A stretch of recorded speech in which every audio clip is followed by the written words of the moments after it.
Hello, मेरा नाम अभिषेक राव है। मैं उत्तर प्रदेश राज्य के सुल्तानपुर ज़िले से हूँ और इस समय बुद्धा सैनिक ट्रेनिंग सेंटर में आया हूँ। जैसा कि यूट्यूब पे मैंने देखा कि सर और सर का जो फिजिकल है बहुत बेस्ट है, तो ये चीज़ मैं नहीं देखा था, मेरे पिताजी देखे थे और वो हमको बताए कि वहाँ पे जाओ, सर अच्छा फिजिकल कराते हैं, उसके बाद रिटर्न भी होता है। यहाँ पे आने के बाद जो सेट लगता है पढ़ाई के लिए, उस सेट के लिए उस सेट से हमारा बहुत ज़्यादा बेनिफिट मिला है। हेलो, मेरा नाम प्रिया कुमारी है। मैं हिरसा की रहने वाली हूँ। यहाँ बुढ़ा मैं इसीलिए आई हूँ कि मुझे वर्दी चाहिए था। यहाँ मेरी मम्मी भेजी है। मेरी मम्मी यहाँ के बारे में पता लगाई थी कि यहाँ पर बहुत अच्छा पढ़ाई भी होता है और फिजिकल भी होता है। जब गांव में हम रहते हैं तो टाइम मैनेजमेंट नहीं हो पाता।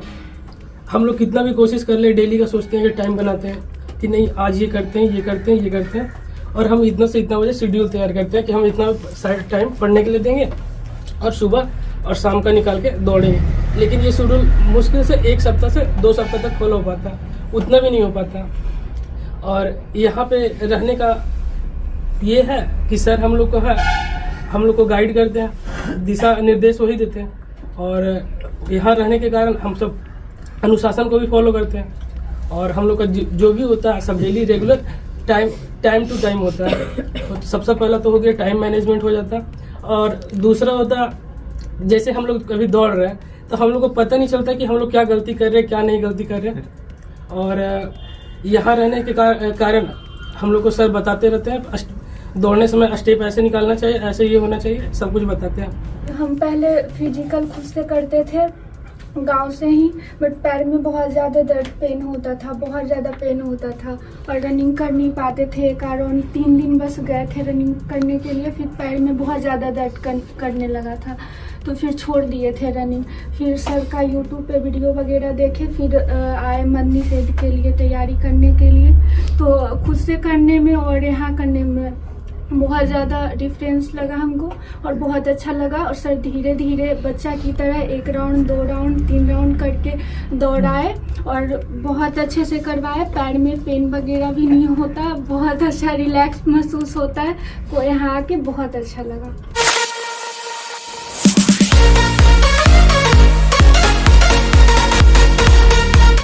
जय हिंद फ्रेंड्स। तो आज हमारे साथ जो शख्स है उनको आप पीछे उन्हीं का फोटो लगा हुआ है और वो आज हमारे साथ भी है।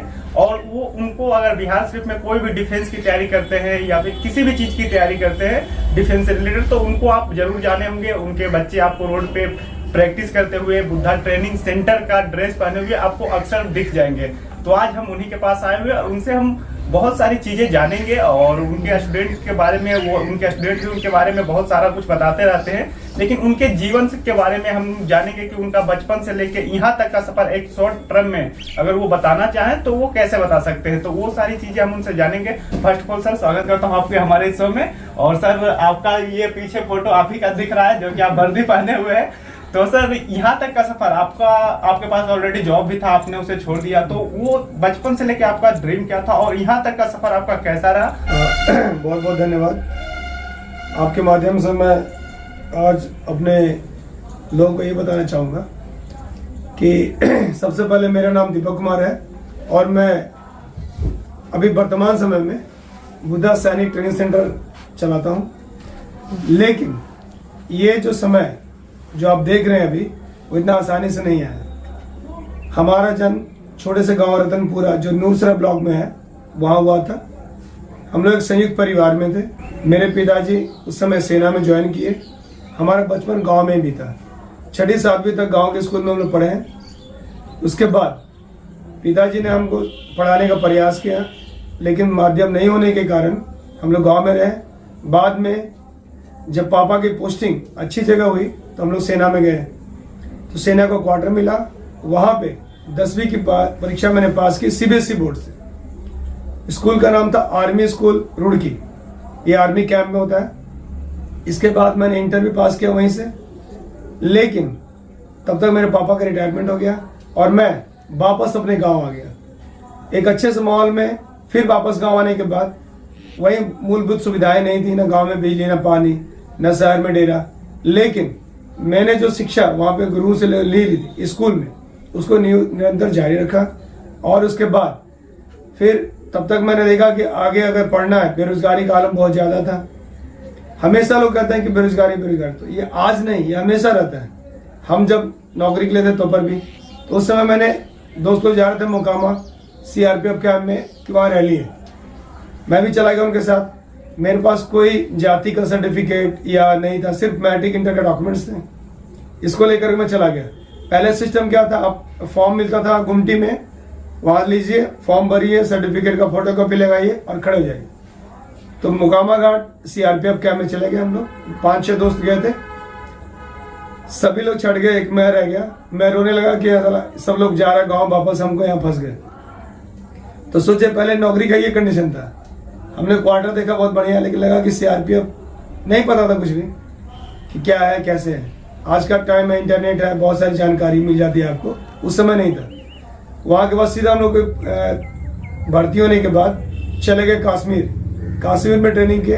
हुमामा उस जगह का नाम पड़ता है, श्रीनगर में। वहाँ मैंने ट्रेनिंग की बेसिक।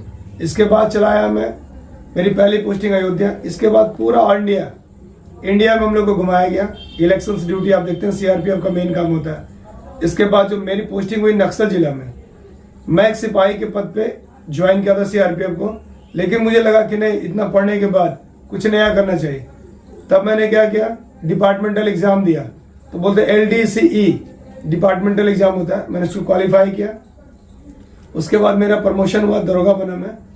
लेकिन फिर इसके बाद मैंने 20 साल नौकरी किया।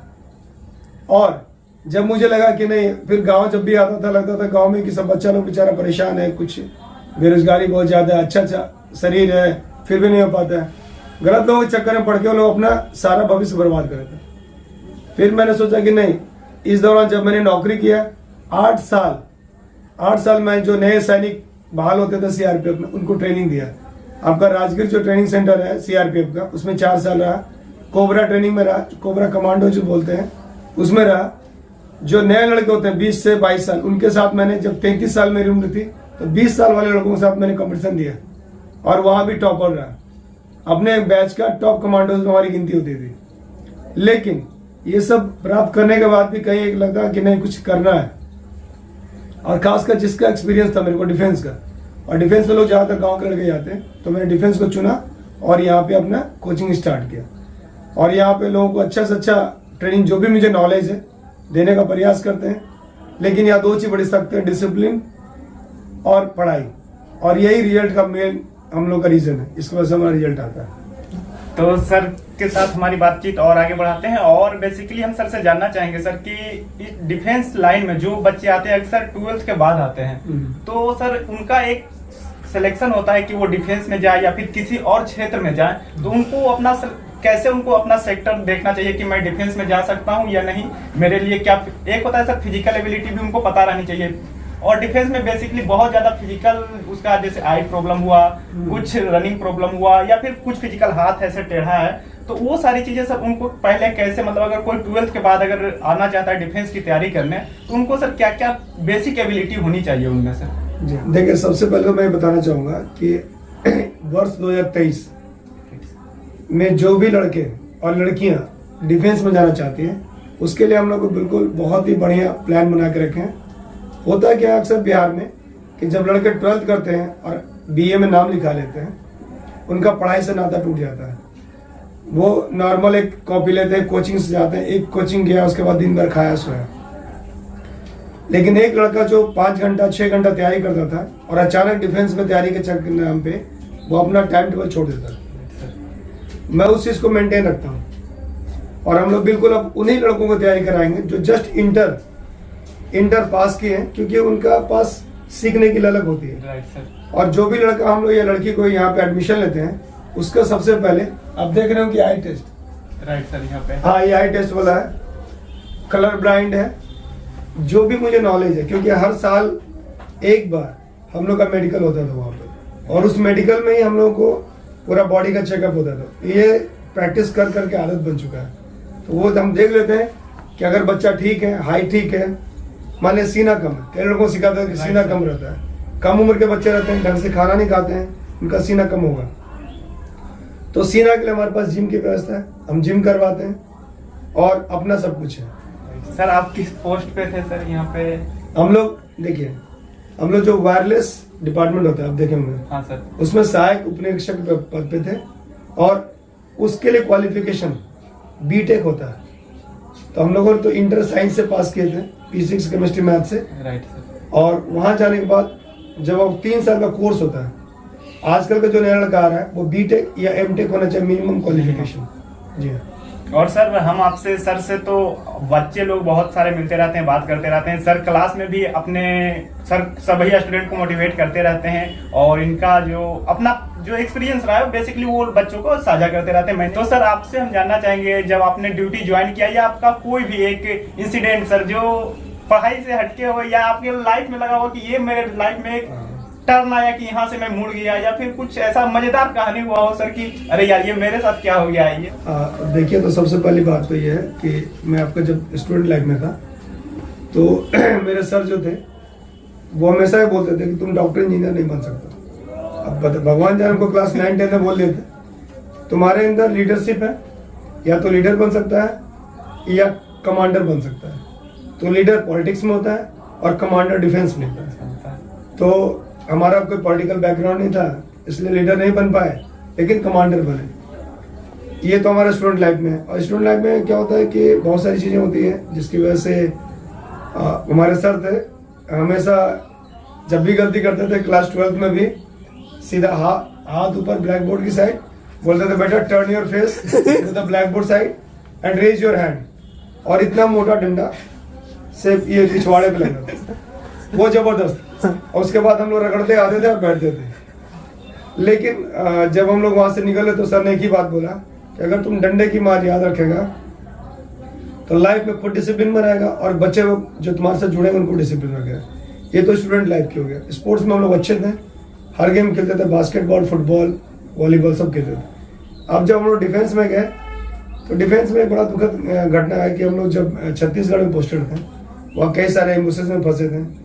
मेरा एक दोस्त है मोकामा का, उसके हाथ में गोली लग गया था। तो हाथ में गोली लगा तो उसका बेचारे का हाथ डैमेज हो गया। हमारा बैचमेट है।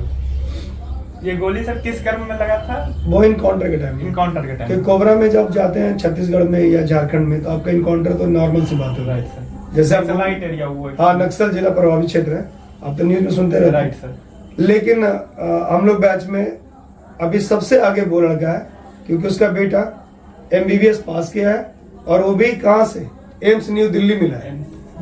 तो हम लोग बोले कि जो हम लोग सब सिपाही में एक बैच में थे, बट दरोगा बनने के बाद हम लोग अलग हो गए। लेकिन जब आप सिपाही रहते हैं तो दोस्ती जो बचपना रहता है, सिपाही मतलब क्या है, फौज का बचपना। Right sir. फौज का बचपन एक सिपाही होता है। अब दरोगा बन के समझे कि आप थोड़ा ठीक हो गया, और ऊपर चले गए तो और समझे अब ठीक हो गया। दूसरा था कि हम लोग जो यहाँ लातेहार में थे, झारखंड में पड़ता है लातेहार, यहाँ पे हम लोग बाइक से जा रहे थे।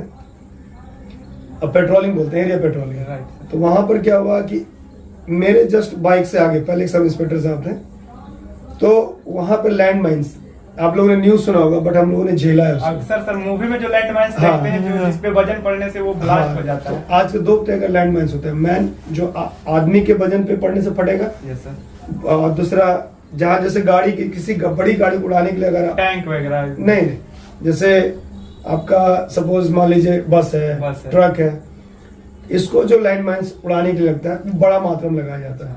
क्योंकि हम लोग कभी भी सर्चिंग के दौरान मिलता है बहुत सारा, तो वो मिलने के बाद अगर आप उसमें से आदमी गुजरेगा तो कुछ नहीं होगा क्योंकि उसको उतना भार नहीं पड़ा।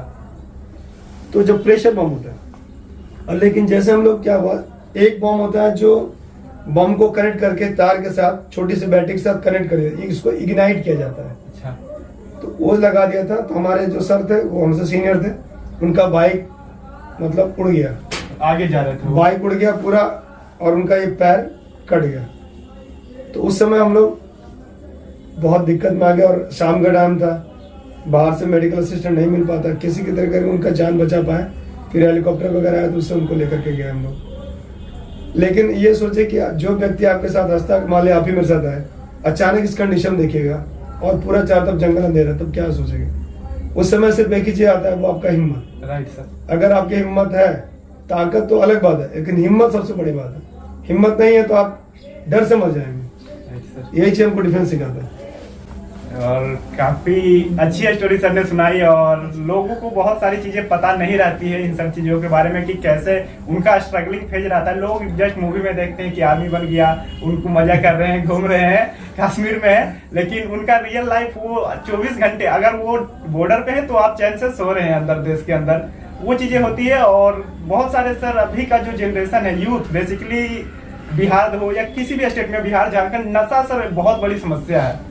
देखिए जो आज का यूथ है मैं उसको बहुत रिस्पेक्ट करता हूँ। कारण क्या है, उसमें कैचिंग पावर बहुत है। दूसरा चीज बहुत जल्दी सीखता है, वो हर चीज सीखने के लिए इच्छुक रहता है। लेकिन मैंने एक चीज देखा है, मैं आपको बताता हूँ कि मैंने लाइफ में कभी नशा नहीं किया। हमारे को फौज में हर सैटरडे को पार्टी होती थी। जब आप दरोगा रहेंगे, पार्टी फंक्शन नॉर्मल बात है, वहाँ पे ये दारू मिलना सरकारी रूप से मिलता है, कोई पाबंदी नहीं है। लोग फ्री भी मिलता है, लोग फ्री के चक्कर में गलत आदत पकड़ लेते हैं। Right sir. तो मैं उनसे से दूर रहा और मेरा एक्सपीरियंस अच्छा रहा, क्योंकि मेरे फादर खुद आर्मी से ऑफिसर से रिटायर हैं। तो वो कभी भी नशा को न वो खुद किए। जब आप घर में देखते हैं कि आपके नशा नहीं कर रहे, न खाए नहीं, बीड़ी तंबाकू, इस समय कोई चीज यूज नहीं करता, शराब कुछ नहीं। और यही कारण है कि 45 ईयर्स मेरा एज है, अभी फिट। हमसे लोग पूछते हैं कि आप फिट कैसे हैं सर? फिट सिर्फ दौड़ने से नहीं होता इंसान, आपका कंट्रोलिंग पावर अपने ऊपर होना चाहिए, आपकी सोच अच्छी होनी चाहिए, आपका दिनचर्या अच्छा होना चाहिए। मैं यूथ लड़कों को यही कहना चाहूंगा कि देखिए, आजकल का तो बहुत प्रॉब्लम है। बोला लड़की से ब्रेकअप हो गया, चलो नशा कर लेते हैं। Right sir. है ना? बिल्कुल सर। यार लड़की का ब्रेकअप हो गया, ये सोचो तुमको माँ बाप पैदा किए, कभी उनके बारे में सोचे कि सोच रहे कि मेरा बेटा आगे बढ़ेगा? अरे आप उनका उम्मीद को ब्रेकअप कर रहे हैं, तो वो चीज गलत है। माँ बाप की उम्मीद अगर आप तोड़ रहे हैं तो उससे बड़ा ब्रेकअप और कुछ नहीं है। अब देखते हैं कि मैं बदला लूंगा, IAS बनूंगा, IPS बनूंगा, वो सिनेमा है दोस्त। रियल लाइफ में अगर आपको ब्रेकअप से ऊपर उठना है तो माँ बाप के सोचो, अपने घर की गरीबी देखो कि मुझे इस गरीबी को दूर करना है। अगर आज आप नहीं सोच पाएंगे अच्छा, आप अपनी आगे वाली पीढ़ी को क्या दे पाएंगे? नशा से दूर रहिए। मैंने बहुत राज्यों में घूमा, खासकर पंजाब, हरियाणा, आपका झारखंड, जहाँ नशा का कारोबार बहुत ज्यादा है। हम लोग ड्यूटी के दौरान कई साल पकड़ते थे। और एक चीज और, आजकल का जो आपके आस पड़ोस के रहने वाले हैं, अगर उनके आपके माँ पिता से कोई प्रॉब्लम है या नहीं चाहते कि आगे बढ़े, तो आपको दो चीज हमेशा मोटिवेट करेंगे। पहला, आपको अपनी गाड़ी दे देंगे कि ले बेटा घूम के आ जा, पेट्रोल भी दे देंगे, लत लगाएंगे, इसको बोलते हैं लत। और वो लत एक बार लग गया, इसके बाद आपको मोबाइल दे देंगे, किसी लड़की, गलत लड़की होगा उसका नंबर दे देंगे। अगर आप पढ़ने में बहुत अच्छे, कई मैंने लड़के ऐसे देखे जो 10th 12th बहुत अच्छा था, लेकिन 12th के बाद कहाँ गुम हो गया पता नहीं चला। इसीलिए हम लोग क्या करें कि 12th के लड़कों को उठा रहे हैं, ताकि वो जनरेशन जो कम से कम, मैं पूरा तो ठेका नहीं ले सकता, लेकिन जितने लोग मेरे पास आएंगे उसकी मैं गारंटी ले सकता हूँ। यही मैं कहना चाहूँगा सर। और आगे हम आपसे जानना चाहेंगे सर कि अभी कुछ महीने पहले ही एक घटना हुई है, आई है, एक रिपोर्ट आई है, रिपोर्ट नहीं कह सकते उसको, एक बदलाव आया है सेना में जाने के लिए, अग्निवीर नाम से, जो कि काफी स्टूडेंट ने इस पे बहुत सारा भड़काव भी हुआ, जो रेलवे वगैरह को जला दिया गया। और उन सारी चीजों में स्टूडेंट का तो नुकसान हुआ ही ऑलरेडी, क्योंकि उन पे केस वगैरह जो भी हुई। लेकिन इसमें सर ये योजना आपको कैसा लगता है, क्योंकि आप ऑलरेडी सेना में रह चुके हैं, तो ये योजना से आपको क्या लगता है कि कैसे, किस रास्ते में ये सही योजना है या गलत है, वो तो बात की बात है, लेकिन उस पे भी आप बता दीजिए सर। और इसमें स्टूडेंट जो किए हैं वो सर कैसा, उनको कैसे रिएक्ट करना चाहिए हुआ, या फिर अभी से ये योजना तो आ ही गई है तो कैसे उनको तैयारी करना चाहिए? जो कि बहुत सारे लोग अक्सर हम गली में सुनते हैं, ऐसे तो प्रोफेशनल लोग नहीं बोलते हैं कि अग्निवीर योजना या देश का युवा बर्बाद हो गया, 4 साल में जाके सेना में क्या करेगा, उसके बाद क्या करेगा। लेकिन सर एजे आप रह चुके हैं सेना में, तो सर ये योजना आपको कैसा लगता है? और इसमें अभी युवाओं को जो तैयारी कर रहे हैं उनको कैसे वो खुद को मोटिवेट करें, या फिर ये योजना उनको अच्छे रास्ते के लिए, या फिर कैसा, उनसे क्या बेनिफिट होने वाला है सर उनको? जैसे बहुत अच्छा सवाल है आपका। अग्निवीर को लेकर के बहुत सारा के जो कंट्रोवर्सी चल रहा है, बहुत सारे जो जानकार उन्होंने अपनी अपनी राय दे ली। और देखिए, मैं अग्निवीर के ना तो खिलाफ हूँ ना सपोर्ट में। पहले अग्निवीर क्या है, गवर्नमेंट का प्लान है। Right sir. बाकी देशों में भी ये सब प्लान होती है, बिल्कुल सर। बट आप यहाँ ये देखिए कि आपको 2 जगह प्रायोरिटी दिया है उसने कि 100 में से 25 आदमी को रखा जाएगा, 25%। Right sir. क्योंकि अगर सबको बाहर निकाल देगा तो हर 4 साल बाद नया जाएगा तो सेनेट खत्म हो जाएगा। खत्म हो जाएगा। क्योंकि मान लीजिए आप कोई पेड़ को बड़ा करना है तो टहनी काट रहे हैं, पता चला बाद में कि वो पेड़ ही सूख गया क्योंकि पत्थर चला गया। Right sir. आप अग्निवीर को लेकर के जो भी कंट्रोवर्सी थी, ये लड़कों के मन में जो भी सवाल थे, तो उसमें ये था कि हम 4 साल के लिए क्या करेंगे जाकर। Right sir. अक्सर ये सवाल था। तो अग्निवीर उन लड़कों के लिए फायदेमंद है जिनकी उम्र जस्ट 17 साल है। 17 साल में मतलब क्या हुआ, अगर आप इंटर कर लिए हैं और आपको लगता है कि मेरे पिताजी के पास पैसा नहीं है, राइट सर। जहां लोग देख रहे हो कि घूस देकर नौकरियां कर रहे हैं और आपके पास कोई पैसा नहीं है, पैसा नहीं। मेरे पिताजी गरीब हैं, तो ये गरीबों के लिए स्कीम है और मेहनत करने वाले इंसान के लिए। और मैं तो ये कहता हूँ कि जो भी मैंने ट्रेन करता हूँ लड़का लोगों को, अगर 2% भी रखेगा आप उसके लिए फिट होइए, अपने लेवल को आप कीजिए। इससे फायदा क्या होगा आर्मी में कि जो मतलब क्या बोलते हैं उसको, प्रोफेशनलिज्म है वो बढ़ेगा, आपका फिजिकल बढ़िया होगा, आपका पढ़ाई लिखाई बढ़िया होगा, राइट सर। आपका फाइटिंग स्ट्रेंथ बढ़िया होगा, आप किसी भी ज्वलंत मुद्दे के बारे में आपका नॉलेज रहेगा। राइट। कंप्यूटराइज युग आ गया है तो पढ़ा लिखा युवा जाएगा इसमें, और जो लड़के मान लीजिए 25% रह गए, 75% वापस आ गए। वापस आ गए। अक्सर ये सवाल पूछेंगे कि यार 25 तो रह गए, 75 का क्या होगा। Right sir. तो 75 के लिए मैं ये कहना चाहूंगा, अगर आप 17 साल की उम्र में, आप 18 साल की उम्र में ज्वाइन करते हैं, आपके पास 22 साल 23 साल में आप कुछ जो लमसम अमाउंट सरकार ने जो दिया है वो लेकर के आएंगे, आपके पास एक्सपीरियंस होगा। कई लोग बोलते हैं कि सिक्योरिटी गार्ड की नौकरी करेंगे, राइट सर। बैंक वगैरह, एटीएम बैंक में लगे, एटीएम में लगे। नहीं दोस्त, ये सोच गलत है। मैं बताता हूँ, हम लोग दरोगा की नौकरी छोड़ करके आए हैं। आज अगर हम लोग किसी भी अपना प्रोफाइल किसी भी मल्टीनेशनल कंपनी में डालेंगे तो सैलरी 70 से 80 हज़ार रुपये देगा।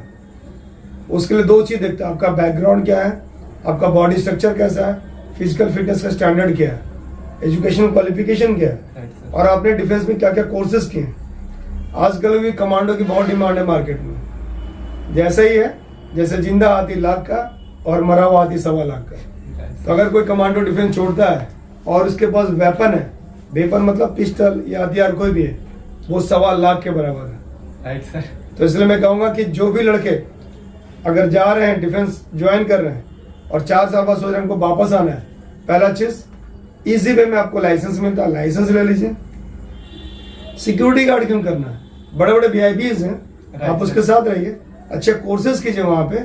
आप उसका बायोडाटा, जैसे जो कोर्स होता है ना, कोई कंप्यूटर कोर्स कर रहा है, राइट सर। आपने डिफेंस में से बहुत सारे कोर्सेज हैं, बहुत डिमांड है यार, आप करके तो देखिए।